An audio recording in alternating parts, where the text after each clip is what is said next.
Good afternoon, everybody, and I'm very, very glad to be here in Kashmir after 2 years now.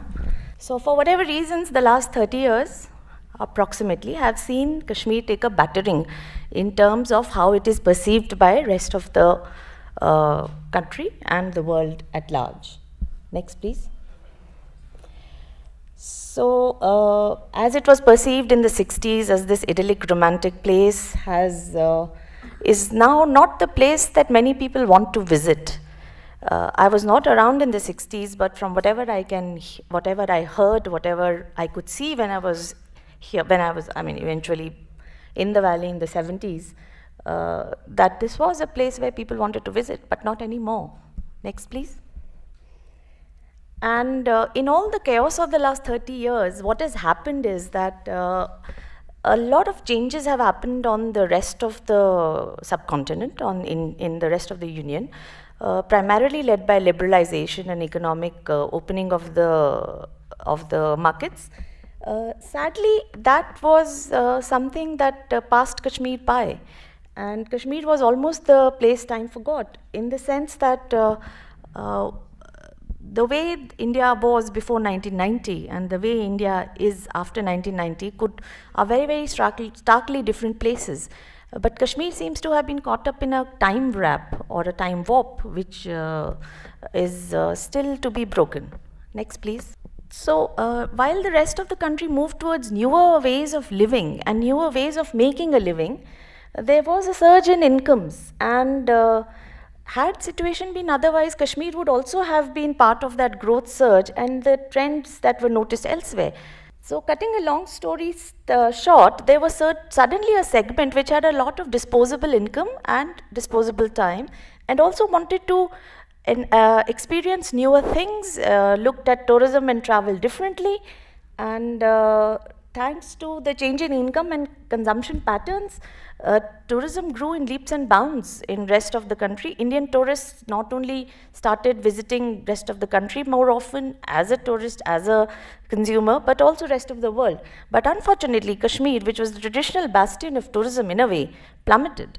The last 20 years, as I said, have seen lot of travel and travel related recreation happen in India, whether within the country or outside of it. Next, please. But just to recap a bit, earlier, before liberalization or before this new segment emerged, holidays or travel for the Indian family meant visiting family or family homes whenever there were school vacations. So you went to your Nani Dadi's place, or you went to your native place, or whatever it was. Or otherwise, there was this thing known as the LTC, which we still have in the government sector, of course, which sometimes people used to go on these sightseeing tours of some parts of the country, which they thought they wanted to see. The change in the last 20 years has been that now travel is not seen as something that you go to just visit family, or just because you've been given a certain allowance that you have to use it. Now it's an experience that people want to engage with very, very actively, and they have the money and they have the time and they have the desire to spend on engaging with these experiences and gaining more of them. Next, please. Unfortunately, Kashmir has missed out on this segment of travelers due to the prevailing conditions or the perception of the prevailing conditions. The new age traveler who's going to all sorts of places, which many of the previous speakers have detailed out because they have been instrumental in creating some of these experiences, and which the people are experiencing, but somehow Kashmir has lost out on that new segment of travelers. Next, please. Earlier, much earlier, the travel to the valley was dominated by the British, and they established a certain prototype for tourism in the valley. The houseboat, as we know, was a kind of a take on the traditional dunga, but was made for the British. Now, the British did not really want to engage with the natives or the locals. They wanted to take part, or they wanted to imbibe the scenic beauty, and they established that they developed services that catered to their needs generated.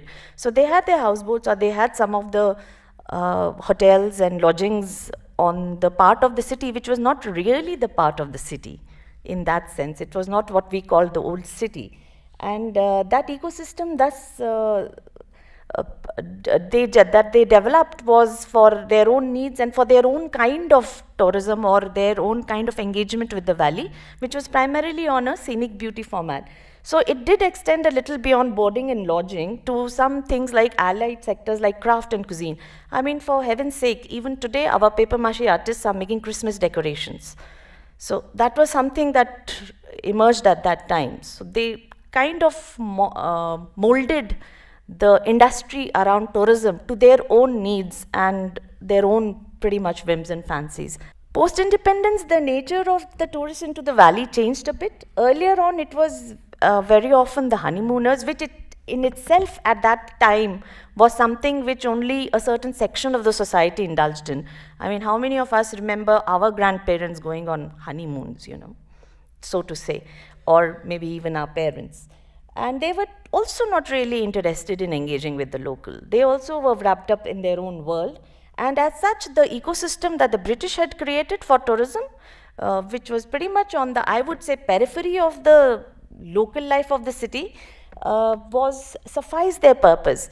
As a Kashmiri, I always felt when I was growing up in the valley that there were two worlds that Srinagar and other parts of the valley had. One which was where the locals went, and one was where the visitors went. And these two, you know, we knew that the visitors went there and those were the visitor areas. And not that one didn't go there or they didn't come sometimes to our parts of the city, but there really wasn't much engagement. It was as if they came, they skirted the city, they skirted the valley, and they went back having looked at what they wanted to see, but not really seeing what exactly the people of the valley saw or lived. So the lived experience was very different from what a visitor's experience was. Next, please. This romantic idyll was further propagated by Hindi films of the 60s and 70s. I mean, with the exception of maybe, you know, I mean, not really exceptions, but movies like Barsat and Kashmir Ki Kali and Phool Khile Hain, what was that? Jab Jab Phool Khile, where some tourist came from outside, engaged with the local person, whether a girl or a boy, and then there was this great romance which happened, which invariably didn't kind of really work out, but of course in the nice Bollywood tradition in the end it did. And later, even worse, there were movies where Kashmir was just a setting. You know, whether it was Karma or whether it was Saudagar or any number of Bollywood movies, which all of you here must have seen or I mean, I remember there used to be a lot of shootings which would happen in the valley at that time, but they really did not, it was just a beautiful natural setting. What was happening to the average Kashmiri, what was happening in their homes, that was not a point of concern. The stories even did not relate to what the valley was about. So, but in the rest of the country, it propagated this romantic idyll of Kashmir as this beautiful place where you went, romanced, and came back. Next, please. And then, of course, there were some other types of tourists that visited the valley. I'm speaking primarily of pre-1990. They were mostly the mass package tourists and mostly from Gujarat and Bengal. This was a budget segment and it operated on volumes of scale and value for money. They too were also not really looking at engaging with the locals because, again, that was not something that, one, they did not want to waste their time or money on it, and secondly, for them it was easier to go on the trail that had been established earlier by the slightly high-end tourist and take a lesser watered down version of that. So their engagement with the local population was also minimal. In fact, as a local, I must admit that we did make fun of them. Next, please. So cutting another long story short, even all of this came to an end in pretty much in 1990. Whatever form of tourism existed in the valley, in whatever format and whatever the engagement, even that dwindled down in 1990 and thereabouts. In fact, just today in the morning I was coming from the airport, I was talking to the taxi driver and he said that this year itself, the winter tourism has been pretty poor and they're all doing airport duty because they don't have much other work to do. Next, please. So going back to the original thread of the New Indian Traveller, what I wanted to say here was that traditionally, pre-1990, the kind of tourists that came to the valley, even when they were spending a bit, they were not really engaging with the local people. Now, post-1990, for whatever reasons, the kind of tourists, if at all, have been coming to the valley, have been I wouldn't say they are incidental tourists. Many of them come to Vaishno Devi and then they say, "Acha, chalo Srinagar bhi chalte hain." Sometimes some of them make an effort and come. But that segment of tourists which rest of India has seen a surge in, which is the high spending, discerning, experience gathering tourist, has not really explored or even looked at Kashmir currently because of whatever perceptions they carry. And I think, and today what we still have is a slightly archaic tourism ecosystem, which was established to cater to a particular segment, and primarily the British and soon after, which has not evolved, which has not grown, which is not looking at this new segment of tourists or travelers nationally or internationally. And that is why our ecosystem which is around it, whether it's the houseboat owners or the shikara owners or the craftspeople or the hotels and all of them, they are struggling to makes ends meet. Next, please. So how do we capture the national and international imagination for Kashmir apart from the turmoil? And I think that is what we need to do at a strategic level. I mean, to make sure that the perception, the identity of the valley is redeemed, is repaired, and that people are told that it's a lovely place with lovely people and you must come here. Next, please. So there are two important strands and many other sub-strands which need to be spelt out and about how this has to be done, how this new identity, this new image, this new brand, if you must call it that, has to be created for Kashmir and therefore for tourism. I look at tourism not as something for people who come as tourists, but for the people of the valley and how it will benefit them. Next, please. So strand one is the idea of a place, the identity, which is natural as well as man-made. Second, next please. And strand two is experiences, the lived experience of the place, the integration of what really life in Kashmir is all about, and kind of merge the differences or distances between the visitor and the local. Of course, there will always be a difference. A visitor is a visitor and a local is a local. But the more you engage with what we have, the better experiences we provide, the better likelihood of them returning for more and engaging more with the valley are. Next, please. So together, we have to get to the valley, the new tourist, explorer, wanderer, who seeks experiences which are extraordinary because they are very ordinary, and reinfuse the valley with an economic, social, and cultural vitality which might help in mitigating some of the losses of the recent past that we've seen, which has bled the valley. So for example, I don't have too many images of this, but for example, I'm taking examples of two cities here. One is Bilbao in Spain, and the other is Kochi in Kerala. Both these cities and many other cities in the world take on this whole notion of branding themselves around tourism, whether it is around a particular monument or a particular experience. Like in the case of Bilbao, it was a museum done by Frank Gehry. The economy of Bilbao, and I think somebody in the panel earlier on said, let's not quantify too much. So fine, not quantifying, but the economy of Bilbao changed drastically after the infusion of the museum. And in fact, from the museum, other things benefited from an economic point of view also. I mean, once a visitor or a traveler visits a city, he's not just going to see one place. So he's going to experience the entire area, entire region, entire city. Similarly, Kochi in Kerala on the whole, Kerala as a state has taken the art of branding itself as a tourist destination and lured away a sizable chunk of international tourists from Goa, which was their natural heading point, including God's own countries. And they've also taken our houseboats, for God's sake. So, which is fine.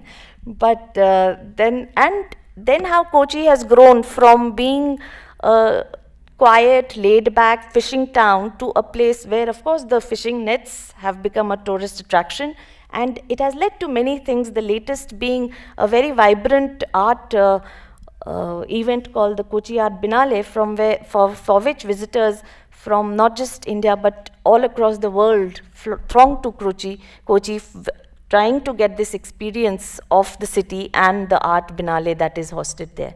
Next, please. So what do we need to consider? Apart from natural beauty, what does Kashmir offer? It offers craft, it offers cuisine, it offers a lot of art forms, performance, whether it's music, dance, literature, all of that, and much, much more.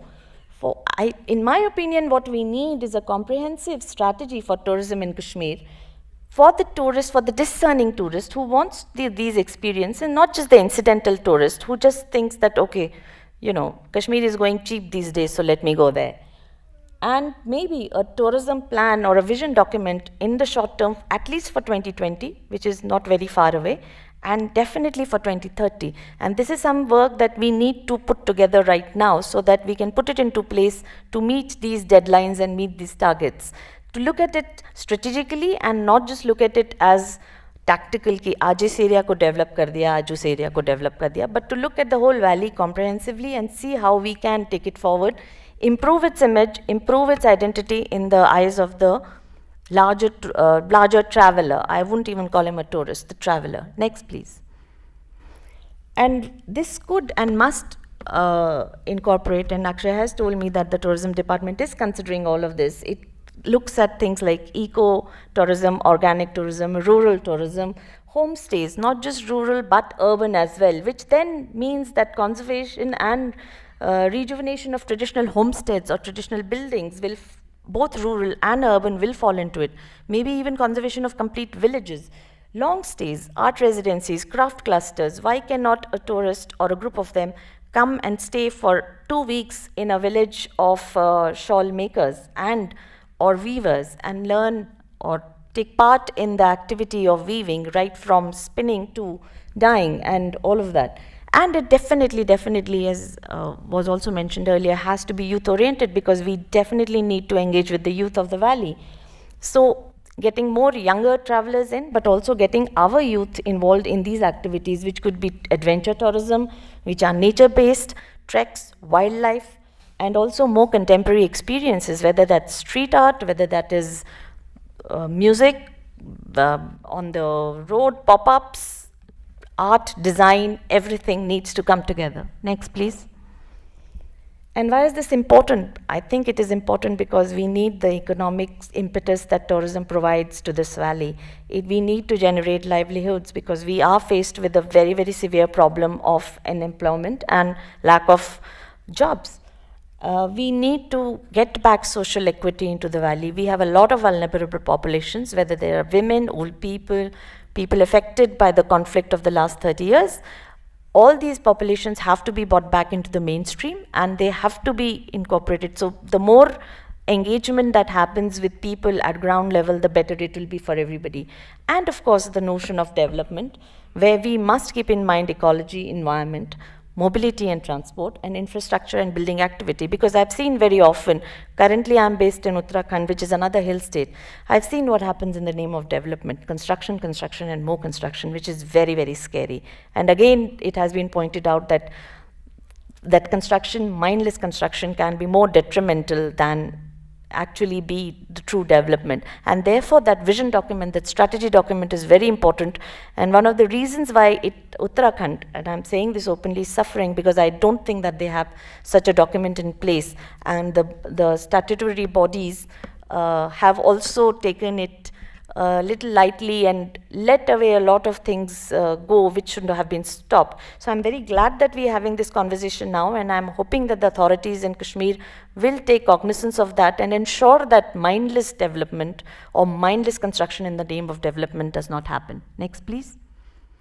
And well, that just says that we must regreen our valley. Thank you very much.